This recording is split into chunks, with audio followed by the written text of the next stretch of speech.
Okay, they're in the elevator.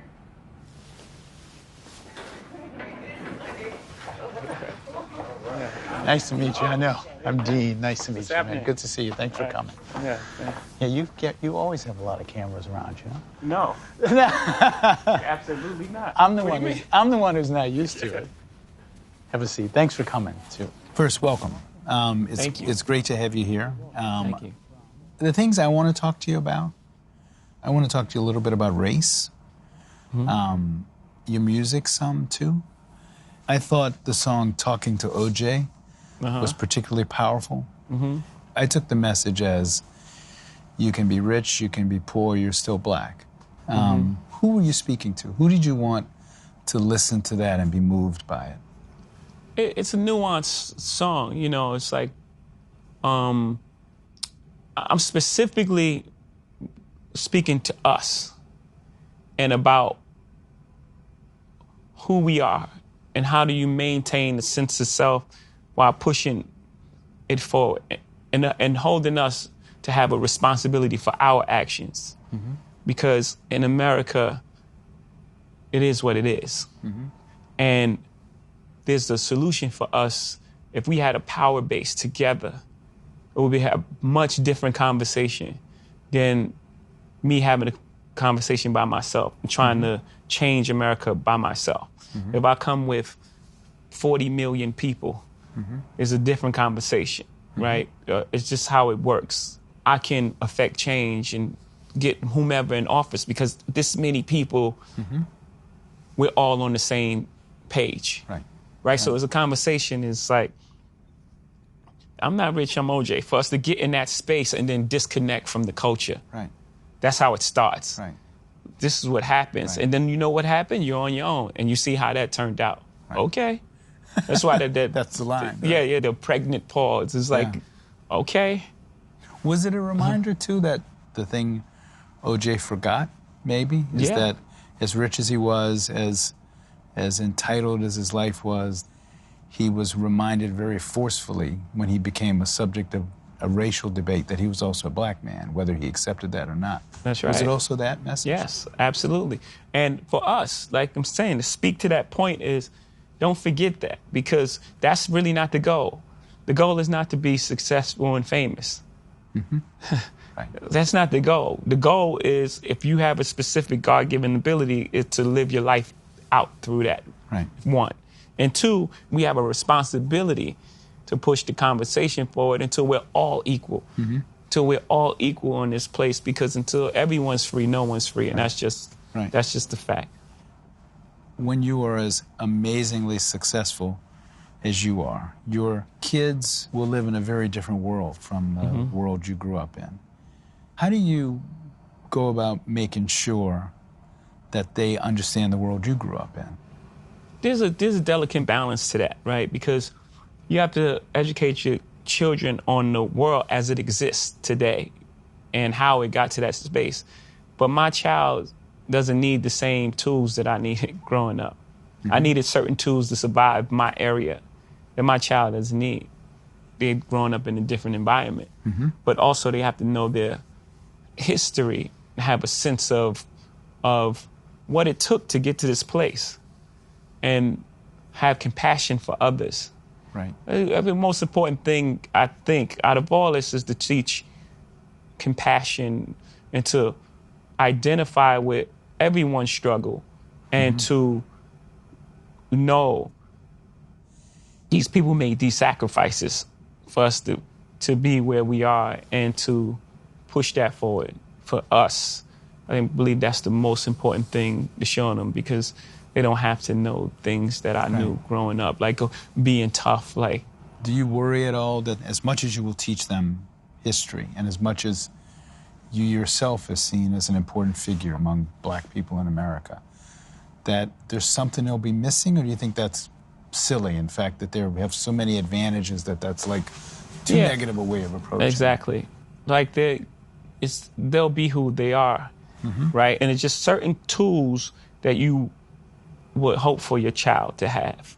You know, like, again, fairness and compassion and like empathy and a loving heart. And those things translate in any environment. Those are the main base things that you want. Well, for me, I would want my child to have. You know, to treat people as they are, no matter who they are, no matter where they sit in the world. Not to like be super nice to someone at a high position or mean to someone who they deem to be below them. I can't buy you love. I can't show it to you. I can show you affection and I can, you know, I can express love, but I can't put it in your hand. Right. I can't put compassion in your hand. I can't show you that. Right. So the most beautiful things are things that are invisible. That's where the important things lie. For me, as a black man of a certain age, when I was a kid, O.J. Simpson was God. I'm 61, so I was a little kid when he was... Do you expect black people and white people and young people and old people to hear different things in your music? I'm sure I heard some things in that song that you may not even have thought of because I'm a different generation. What do you want a young white kid to hear in that song that maybe a young black kid would not hear? That's a great question. I think when you make music, you want people to hear it and hear different things, and then you want it to start a dialogue because that's how we get to understanding. Excuse me. Oh, you felt that way about it. This is actually what I meant because this happened and these things happened and led to me saying this specific thing.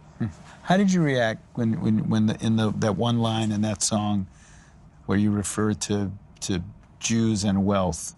Some people got upset. How did you feel about that? I felt it was really hypocritical. Only because, I mean, it's obvious the song is like, you want to be rich, do what people who got rich done. Of course, it's a general statement, right? It's obviously a general statement. Like the video attached to it was a general statement. And if you didn't have a problem with the general statement I made about black people and people eating watermelon and things like that, if that was fine, and that line about wealth bothered you, then that's very hypocritical. And, you know, that's something within yourself. Because basically I was saying, you know, Michael Jordan, LeBron James is a great basketball player. He trains in the off season. If you want to be great, train in the off season like him. That's basically the statement. You can't miss the context of the song. You have to be like 5 years old or something. Some people think that the election of Donald Trump has revived the debate of race in America. Some people think that, in fact, there's always been racism in America, that it hasn't changed, and that the debate isn't any different, it's just people are paying attention to it. Yeah, there was a great Kanye West line in one of the songs. He said, racism's still alive, they just be concealing it. Take a step back. I think when Donald Sterling got kicked out of the NBA, I thought it was a misstep. Because when you kick someone out, of course he's done wrong, right? But you also send everyone else back in hiding. People talk like that. They talk like that. Let's deal with that. And I wouldn't just like leave him alone. I don't have that solution. There should have been some sort of penalties. He could have lost some draft picks. But getting rid of him just made everyone else go back into hiding. And then now we can't have the dialogue. The great thing about Donald Trump being president is now we're forced to have the dialogue. And now we're having the conversation on a large scale. He's like provided the platform for us to have the conversation. And you think that's better? That we should be having the conversation? Absolutely. That's why this is happening. Do you think the debate over race in America is happening in a healthy way? Well, an ideal way is to have a president that says, I'm open to the dialogue and fixing this. That's ideal, but it's still happening in a good way because you can't have a solution until you start dealing with the problem. What you reveal, you heal. Right? If I have like a tumor and I ignore it, doesn't mean it goes away. I have to diagnose it first, no matter how it happens. If I get hit with a football and like, oh, I feel something there, and then I go to the doctor, it still happened. You know what I'm saying? So however it happens, and we just get hit with a lot of football. To use an analogy that goes next to the NFL. If you were owner, you would sign Colin Kaepernick, right? Yeah, I dedicated the Story of O.J. to him at That's Meadows right. concert. Have you met him? No, we just had dialogue over the that's phone. We supposed to get together. Do you have any doubt that if this not had happened, he would be signed by a team? Yeah, of course. Do you think basketball is more politically active than football players? Yeah. And why? Why is that? I think, first of all, it's smaller numbers. There's 12 people on the team. In football, you have 53 people. So it's harder to get 53 people thinking the same thing. It's easier to have a conversation to get 12 people on the same page, for one. Two, they have a great commissioner who's really open and you know, supports them. And you feel that. You feel that, you know, when you have someone behind you that really believe in what's right, it motivates you to do the right thing. I think those two factors show why they're much further along. Yeah. Are there incidents even at this stage in your life? So you're famous, you're rich, you own stuff, where you run into racism that's evident to you, that's easy to recognize at this stage of your life? Yeah. Yes. Yeah. But it mostly comes when you try to challenge the status quo. If I'm being quiet and entertaining, everyone's cool. Ah, man, it's great. You don't feel racism. But when you try to challenge the club, it's like, oh, no, we should have a seat to use the Solange album title. We should have a seat at this table. And then it gets into a space where it's like, wait, you guys are mad at me about the same thing you guys are doing. And it's just, it gets into a weird space. Are you in meetings now in your business life where you're the only black man in the room? Well, when I was doing the Nets, I was definitely the only black guy in the room. And what was that like? Describe that. It's strange, but at the same time, I think that in that room, my celebrity allowed me a voice that probably would have been awkward for someone in my position, being the only black person in the room, to break through. This album sounds to me like a therapy session.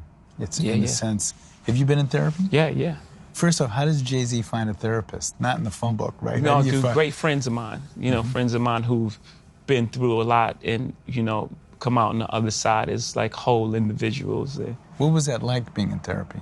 What did you talk about that you had never acknowledged to yourself or talk? I grew so much from the experience. But I think the most important thing I got is that everything is connected. Every emotion is connected and it comes from somewhere. And just being aware of it.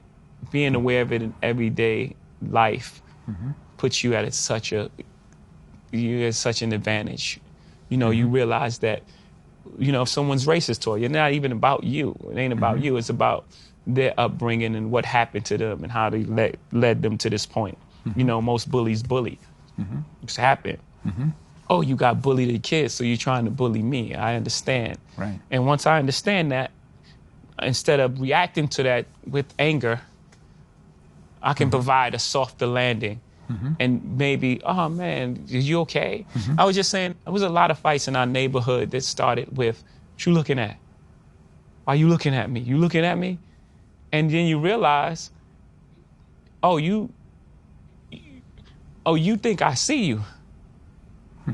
You're in the space where you're hurting and you think I see you, so you don't want me to look at you. And you don't want me to see you in such a vulnerable, you don't want me to see your pain. You don't, so you put on this shell of this tough person that's really willing to fight me and possibly kill me because I looked at you. You know what I'm saying? Like, so knowing that and understanding that changes life completely. Was that a moment that came from therapy? Yeah, just realizing that, oh my goodness, these young men coming from they're just in pain. But you got to survive. So you go into survival mode. And when you go into survival mode, what happened? You shut down. You shut down all emotions. So even with women, you got shut down emotionally, so you can't connect. And then now all the things happen from there. Infidelity. You can't connect because you can't connect because of the way you feel about yourself, you mean? Yes. In my case, like it's deep. you've bared your soul so much, not only in this album, and I mean, you can sort of see the evolution of a person in your music. Part of me would think, oh my God, I got to talk about my marriage, I got to talk about my mother, I got to talk about my other ancestors. Part of me would think that would make me nuts. Does it make you nuts, or do you feel like the heart of your art and storytelling is to tell the story of your life? That's who I am. And I've done it from the beginning of my career. Two things, you know, one, no one knew the characters, so it wasn't as impactful, you know, and two, it wasn't coming from a place that was as evolved. And it's very difficult, you know, it's hard. It's hard to hear songs back. It's hard to perform songs, but I feel it's the most important work that I've done, and I'm very proud of it. And the effect that it's having on people, and even like the studio sessions, you know, we were having 4-hour conversations after playing one song. I learned so much about people that was around me, just my friends. I learned things about them that I didn't know that in 20-year relationship just from this one song. So I knew it would have that sort of impact beyond myself. It's my responsibility as an artist to go to these places. Did your wife's own confessional album, which came out first, make it so that you had to be even extra confessional? I mean, in other words, it would have been hard after her album, which talked frankly about you guys to like have an album to come out that would be about some frivolous anything. Yeah. It actually started out, we were working on material together, and it became Lemonade. Yeah. You know, she went off and did her thing, and it was like, it just felt like she should go first, and she should share her truths with the world. So it wasn't based on I have to say something because of this album. It wasn't even like that. It's just really honest. But you probably couldn't have gotten away with, okay, you do the album, wife, that talks about our pain. I'm gonna go do an album that talks about, you know, my love of art. You never know. Right. Well, I think it turned out for the best. I think, but you just never know, because people like to be entertained. Again, back to our president. You know what I'm saying? Like, you would think, man, after the composed manner at which Obama stood at that podium, the dignity he brought to that place, that this couldn't exist, but it does. Do you have any disappointments in Obama? There are people who say the expectations of him as the first black president were so great. He was supposed to get rid of racism and fix everything. Is that unfair? Do you think, did he live up to all of your expectations? Yes, because all he could do is the best he can do. He's not a superhero. And it's unfair to place unfulfillable expectations on this man just because of his color. You're actually doing the opposite. It's like, what do you think is going to happen? He's there for 8 years, and he has to undo what 43 presidents have done in 8 years. It's not fair. What do you think of the state of, I'm not going to say just black leadership period, on the things you care about in the country? Who do you look at and say, this man or woman speaks for the things I care about? It's going to be funny, but I find it funny. But my leadership, I like Dave Chappelle's. Go ahead. You know what I'm saying? You're going to vote for Dave Chappelle for president? Because he tells it in humor so you can deal with it, but it's always a nice chunk of truth in there. Is there a part of you, because you have a certain amount of money, that gets a little more conservative? Or does having money not change your politics? No. No, because I believe in people. You know, I want what's best for people. I love people. You know, so I don't have that sort of thing like I want to vote Republican just to save more money. That's not the end game. It's not about who got more money and who got more houses. Yes, you know, you've earned it. Buy what you want. You know, but don't forget what's important. Without people, being rich would be very boring. No one to share with, no one to have. You know what I mean? Like, you just be a rich person, one person on the planet, just well, then what do you do? When I heard this latest album, and then I thought about the earlier albums, one theme was sort of reaching the promised land. You know, you've acquired influence, and not just money, but your life is good. And then when you listen to the newest album, you're thinking, he must have been in a lot of pain when life was good. Absolutely. Is that true? Yeah, I did listen to a song called Song Cry. And the idea of the hook, never seen it coming down my eyes, but I got to make the song cry. It tells you right there what I was hiding. And the strongest thing a man can do is cry. To expose your feelings, to be vulnerable in front of the world. That's real strength. You know, you feel like you got to be this guarded person. That's not real. It's fake. Does that mean you were unhappy during that period and didn't have a handle on it, or what? Well, you compartmentalize, right? So you can be inside your body and be happy, but at the core of it, something else is going on. Right. As a, parent, I thought one of the most painful scene or line or whatever in the album was when you are talking about having almost lost your marriage, and you talk about what it would have been like to watch another man play football with your kid. I thought that is like, given that you have talked so much about your life and your music, are there things that you put a wall around? I'm not going to talk about that. You've talked about the pain of growing up, where you grew up, how you grew up, your father leaving early, the pain of your marriage, being in therapy. Are there things you say, I'm not going there? Yeah, and it mostly involves other people, because when other people are involved, you have to also, you may be ready to expose these things. And there's certain parts of, it's also other people's truth as well. A perfect example is my mom. Yeah, I was going to ask you about, and when did you... I didn't have permission to do that song first. So just like we had a beautiful conversation. When did you realize your mother was gay? Really early on. Like as a little kid? Not. Let's say call it teenage years. And so you realized it and talked to her about it? What was that? We never spoke about it. It just exists. It was there. Everyone knew. Gotcha. But we never spoke about it until, like, recently. Now we start having these beautiful conversations and just really like getting to know each other. We were always good friends, but now we're like really great friends, And we were just talking as friends, and then she was sharing that she was in love. And I guess there's years of like feeling for her and feeling like she's free. She can be herself. She doesn't have to hide for her kids or be feeling she's embarrassing her kids. It was a much different time then. Don't just think about... Yeah, of course. You know what I mean? Yes. She could just live her full life, her whole life, and be her. Will this get harder over time? Like, as a young man, and your music was the way a lot of young rappers are. It's like, the violent life. If that's chapter 1 of the autobiography, chapter 2 of the autobiography, I'm oversimplifying this, is like, now I'm really rich, I have a lot of stuff, let me tell you how cool that is. And then chapter 3 of the autobiography is, oh my God, I'm like run myself into the ground. What's chapter 4? 3 is, oh my goodness, the most beautiful things are not these objects. The most beautiful things are inside. The most beautiful things are the friendships I have really like golden friendships that, most people don't have. You can have all the watches and paintings in the world. You don't have friends like I have.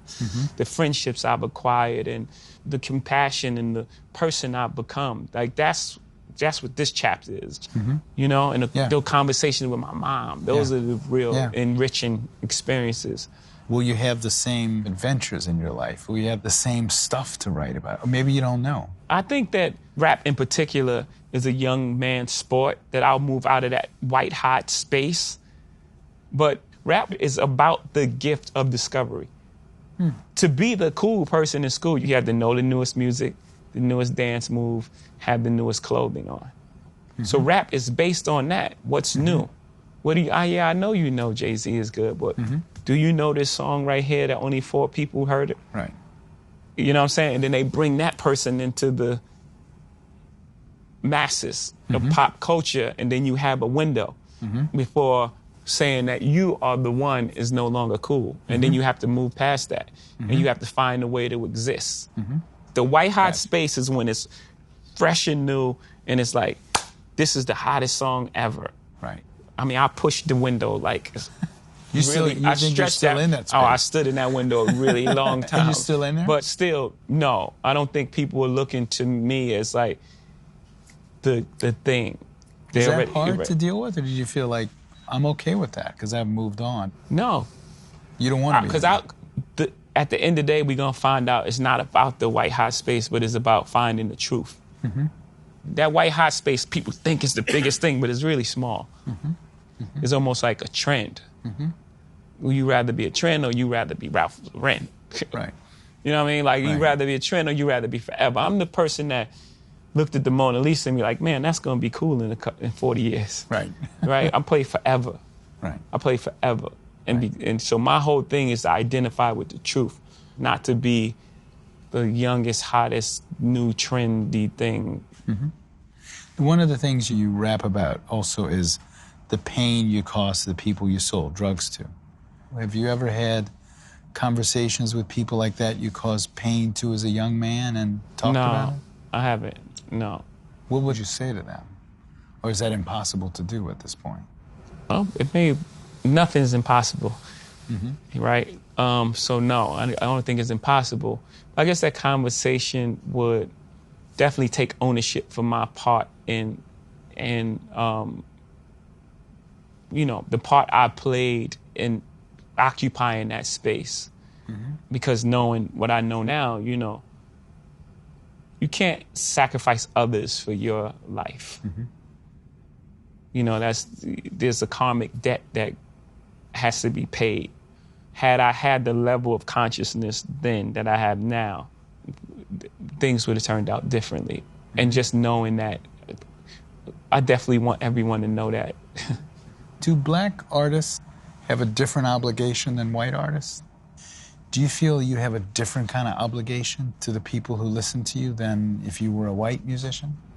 Yeah, because I have an obligation, going back to the story of O.J., is to further conversation of an entire race of people. Not me, all of us. But specifically me, since you're asking the question, is to open up dialogue. It's okay to think. It's okay to be smart. You know, there's a time where people was like, you talking white. It's like, what does that even mean? And I know words. Intelligence is not a tribute to color. And I'm sure you've heard it growing up many times. You're speaking white. Like, what? Yeah. Speaking like I know words. And it's okay. It's fine. You know, so I have an obligation to further the conversation in all ways. You know, our stature in America, our emotional maturity, and so on and so forth. It's humbling at the same time. It's like, you know, it's what you've been charged with in life. Right. And I believe since the beginning of time, the poets have been charged with that. Like, it was the poets that's explaining the emotions and making these songs that people are like, oh, that's what I feel. Right.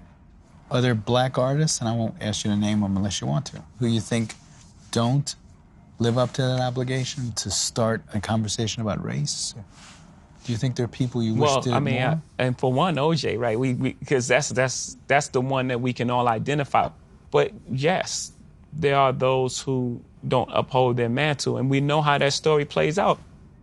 Would you, if you could talk to O.J. Simpson, what would you say to him if you could talk to him?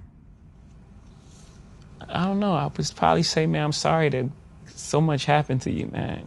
You know, people act out in this way based on their life experiences. And you know, I'm sure he's been through a lot of trauma in his life. And, you know, I think that'll start the conversation. Like, did you watch the documentary about him? I watched everyone. So. You did? Yeah, no, I did too. Yeah, it's like 8 of them on at the same time. You could read the story of O.J. two ways. You could say somebody should have reminded O.J. he was black. I could read that as a negative message or a positive message. The positive message being you're black and you should be more proud of it. The negative message is, who are you kidding? You can't escape this by joining a private country club and playing golf. Right. Which message feels the right one? They're both dual messages at the same time. It's like, be proud of who you are and realize that we're gonna get further together. Right. Don't check out. You can't just you know, turn your back on the place you come from. You come from a community. Your job is to uplift it now. Or we know how it turns out. Right. Once you stop being Tiger Woods and you going on... What would you say to Tiger Woods? Do you know Tiger Woods? No, I'm not. How would you classify Tiger Woods in that discussion? Same sort of thing. That's what I'm saying. Like, you know, when Tiger was afforded the privilege of, you know, he playing golf, you know, you were protected. But the minute that you're not providing for the thing, it's like now your license is on TV and it's like you're black. So now I've got to ask my one gossipy question. Talk about Kanye West and your relationship with him, which you allude to a little bit in the album. When's the last time you talked to him? I hate Kanye the other day, just tell him, like, he's my brother. I love Kanye. I do. It's a complicated relationship with us. Why is it complicated? Because, you know, Kanye came into this business on my label. So I've always been like his big brother. And we're both entertainers. So always been like a little underlying competition there with your big brother there. And we both love and respect each other's art too. So it's like everyone wants to be the greatest in the world. You know what I'm saying? And then there's like a lot of other factors that play in it. But we're gonna always be good. You know, even if we don't. There's tension now, right? Is there tension still? Yeah. But that happens. In a long relationship, you know, hopefully when we're 89, we look at this 6 months or whatever time and we laugh at that. You know what I'm saying? There's going to be complications in the relationship that we have to get through. And the only way to get through that is we sit down and have a dialogue and say, these are the things that I'm uncomfortable with. These are the things that are unacceptable to me. This is what I feel. I'm sure he feels that I've done things to him as well. You know what I'm saying? I'm not a perfect human being by no stretch, you know. Is he as evolved as you? You sound like a... He's highly evolved. No, I think he started out in a more compassionate position than me. You know what I'm saying? I don't know if he's had the level of... I mean, I had to survive by my instincts. I'm here because I grew up a different way. And I got out of that. Right. My first album came out when I was 26, so I was already a different artist. Right. You know, a lot of people, our album come out, they're 17, 18, so their subject matter is that of a 17 or 18-year-old, unless you're Nas and you like well-read and like I think his mom was a teacher or something. Like he was way more advanced for the album that he wrote. So I just grew up a different way. But he's a very compassionate person, and a lot of times you get in trouble trying to help others. You know. So I can identify with it. It's just that there's certain things that happen that it's not really acceptable to me. And we just need to speak about it. And it's just like, however the relationship evolves, but there's genuine love there. I'm trying to picture the scene when you and your wife both talked about making these very confessional, open albums. Was it difficult to say, I'm going to talk about the problems in our marriage. I'm going to talk about how we almost lost things. And for her to say, I'm going to talk about my pain and anger at you. What were those conversations like? Again, it didn't happen in that way. It happened, we were using our art almost like a therapy session. And we started making music together. And then the music she was making at that time was further along. So her album came out as opposed to the joint album that we were working on. We still have a lot of that music. And this is what it became. There was never a point where it was like, I'm making this album. I was there. Right. I was right there the entire time. And what was her reaction to your work, and what was your reaction to hers? They must have caused I think they were pain both, for each of you, right? Of course. And both very, very uncomfortable, but sitting in that, the best place in the, a hurricane is like in the middle of it. Yeah. We were sitting in the eye of that hurricane. Maybe not use hurricane because so many people are being affected right now, but the best place is right in the middle of the pain. Right. And that's where we were sitting, and it was uncomfortable. And we had a lot of conversations, and really proud of the music she made, and she was really proud of the art I released. And, at the end of the day, we really have a healthy respect for one another's craft. I think she's amazing. Right. Most people walk away and like divorce rate is like 50% or something because most people can't see themselves. The hardest thing is seeing pain on someone's face that you caused and then have to deal with yourself. Yeah. So most people don't want to do that. Yeah. You don't want to look inside yourself and so you walk away.